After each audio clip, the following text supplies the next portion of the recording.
Hello friends, ரொம்ப அதிகமாக எண்ணெய் குடிக்காமல் நல்லா மொறு மொறுன்னு ஈவினிங் ஸ்நாக்ஸாக சமோசா எப்படி நம்ம ஈஸியாக வீட்லேயே செய்யலாம் அப்படின்னு சொல்லி பார்க்கலாம். இப்போ வாங்க வீடியோக்குள்ளே போகலாம். சமோசா செய்ய நான் 1 கப் அளவுக்கு மைதா மாவு எடுத்துக்கிறேன். இது கூட மாவுக்கு தேவையான அளவுக்கு உப்பு, 1 டேபிள் ஸ்பூன் அளவுக்கு எண்ணெய் ஊற்றிட்டு இந்த எண்ணெய் நல்லா மாவு ஃபுல்லாக மிக்ஸ் ஆகிற மாதிரி நல்லா மிக்ஸ் பண்ணி கொடுத்துக்கோங்க. அடுத்ததாக கொஞ்சம் தண்ணி ஊற்றி இந்த மாவை நல்ல ஒரு சாஃப்டான சப்பாத்தி மாவு பதத்துக்கு நம்ம பிசைஞ்சு எடுத்துக்கணும். நம்ம இதை மைதா மாவில் தான் செய்யணும்னு அவசியம் கிடையாது, கோதுமை மாவுலேயும் செய்யலாம். இன்றைக்கி நான் ஃபுல்லாக மைதா மாவு வச்சு செஞ்சு காமிச்சிருக்கேன். இப்போ இந்த மாவு ஒரு அரை மணி நேரம் நல்லா ஊறட்டும். பாருங்கள், முன்னாடி இருந்ததுக்கு மாவு நல்ல ஒரு சாஃப்டாக மாறி இருக்குது. இப்போ இதை இன்னொரு டைம் நல்லா மிக்ஸ் பண்ணி கொடுத்துட்டு நான் இதை ஒரு 5 உருண்டைகளாக நான் பிரித்து எடுத்துக்கிறேன். 5 உருண்டைகளாக பிரித்து எடுத்துகிட்டு நம்ம நல்ல மெலிசான லேயராக தேய்ச்சி எடுத்துக்கலாம். இது நம்ம ஒரு 4 விரக்கூட மாதிரி அகலம் இருக்கிற அளவுக்கு நம்ம 2 பேப்பராக சமோசா பேப்பராக கட் பண்ணி எடுத்துப்போம்.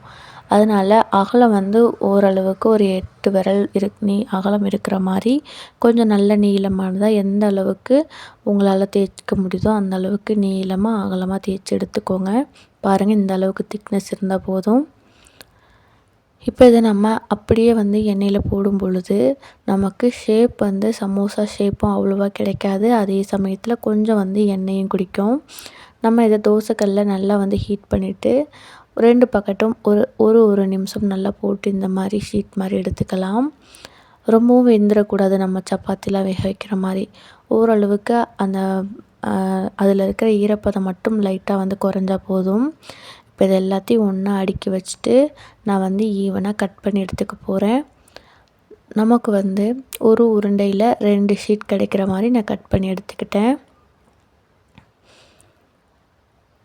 பாருங்கள், இந்த அளவுக்கு நம்மளுடைய சமோசா ஷீட் எல்லாமே ரெடி ஆயிடுச்சு.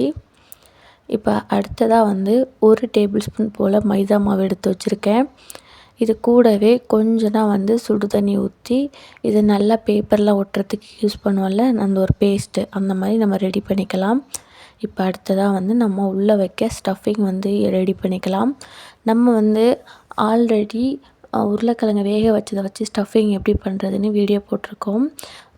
அதையும் செக் பண்ணி பார்த்துக்கோங்க. இன்றைக்கி நான் சிம்பிளாக ஈஸியாக குயிக்காக எப்படி ஸ்டஃபிங் ரெடி பண்ணலான்னு சொல்லிட்டு தான் காட்டிகிட்ருக்கிறேன். அதுக்கு கொஞ்சம் அவல், அது கூடவே குட்டி குட்டியாக கட் பண்ணி வச்ச உருளைக்கிழங்கு, வெங்காயம், அது கூட தேவையான அளவுக்கு மிளகாய்த்தூள், மல்லித்தூள், கொஞ்சம் ஜீரகத்தூள் போட்டு தேவையான அளவுக்கு இதுக்கு மட்டும் உப்பு போட்டுக்கோங்க. நம்ம மாவில் உப்பு போட்டிருக்கோம், அதனால் ஸ்டஃபிங்க்கு தேவையான அளவுக்கு மட்டும் உப்பு போட்டு நல்லா மிக்ஸ் பண்ணி கொடுத்துட்டோம் அப்படின்னா இன்ஸ்டண்ட்டாக நமக்கு சமோசா ஸ்டஃபிங் ரெடி ஆகிடும். அடுத்தது அந்த ஷீட்டை இப்போ நான் காட்டுற மாதிரி நம்ம மடித்து எடுக்கணும். நம்ம பேஸ்ட் அப்ளை பண்ணுறதுக்கு முன்னாடி ஒரு கோன் ஷேப் வரத்துக்கு எந்த அளவில் நம்ம மடித்தா கரெக்டாக இருக்கும் அப்படின்னு நம்ம ஒரு டைம் வச்சு பார்த்துட்டு அதுக்கப்புறமா அந்த இடத்துல நான் இப்போ காட்டுற மாதிரி பேஸ்ட்டை அப்ளை பண்ணி நம்ம மடித்தோம் அப்படின்னா நல்லா நின்றுக்கும். இது செய்கிறதுக்கு ரொம்பவே ஈஸி தான். நம்ம இந்த ஷீட் முன்னாடியே நம்ம ரெடி பண்ணி ஃப்ரீசரில் வச்சிட்டோம் அப்படின்னா கூட நம்ம தேவையான போது நம்ம எடுத்து யூஸ் பண்ணிக்கலாம். ஆனால் எப்போதுமே நம்ம செஞ்சு ஸ்டோர் பண்ணி வைக்கிறத விட அப்போக்கப்போ நம்ம சாப்பிட்றது உடம்புக்கு ரொம்பவே நல்லது. இது செய்கிறதுக்கு ரொம்ப அதிகமான டைமும் எடுக்காது.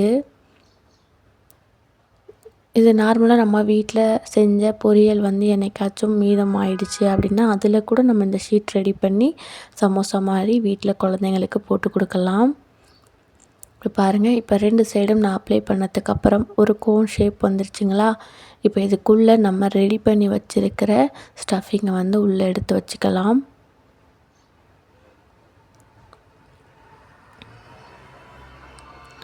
இது கிட்டத்தட்ட ஆனியன் சமோசா மாதிரியே இருக்கும். ஆனால் ஆனியன் சமோசா இன்னும் கொஞ்சம் மெலிசான லேயராக தேய்ச்சி நல்ல மொறுமொறுன்னு எடுப்பாங்க. நம்ம அடுத்ததாக அந்த பற்றின வீடியோ கூடிய சீக்கிரம் போடுவோம், அதில் பார்க்கலாம். இப்போ அது வந்து இன்ஸ்டண்ட்டாக நம்ம ஒரு சமோசா மொறுமொறுன்னு ஏதோ காரசாரமாக சாப்பிட்ணுன்னு தோன்றப்போ இந்த மாதிரி செஞ்சு சாப்பிடலாம். இப்போது மேலே இருக்கிற 2 சீட்டையும் தனித்தனி லேயராக நல்லா எந்த அளவுக்கு உங்களால் ஒட்ட முடியுதோ அந்த அளவுக்கு நல்லா ஒட்டி எடுத்துக்கணும். அதே சமயத்தில் ஓட்டை எதுவும் இல்லாமையும் பார்த்துக்கணும். ஓட்டை விழுந்துருச்சுன்னா நமக்கு எண்ணெய் வந்து அதுக்குள்ளே நிறைய போக ஆரம்பிச்சிரும். நல்லா டைட்டாக வந்து ஒட்டி எடுத்துக்கணும். நல்லா அமுக்கி கொடுத்தோம் அப்படின்னாவே ஓரளவுக்கு மைதா மாவு வந்து நல்லா ஒட்ட வச்சிரும். பாருங்கள், நமக்கு நல்ல அழகான ஒரு முக்கோண ஷேப் வந்து கிடச்சிருச்சு. இதே மாதிரி எல்லா சமோசா ஷீட்லேயும் நம்ம வந்து சமோசா ரெடி பண்ணி வச்சுக்கலாம். அவ்வளோதான் ஃப்ரெண்ட்ஸ், நம்மளுடைய சமோசாலாம் பொரிக்கிறதுக்கு தயாராக இருக்குது. இப்போ இதை நம்ம எண்ணெயில் போட்டு பொரித்து எடுத்துடலாம். இப்போ இந்த சமோசாலாம் பொரித்து எடுக்கிறதுக்கு நல்லா மூழ்கி பொரியிற அளவுக்கு நம்ம எண்ணெய் ஊற்றிக்கலாம்.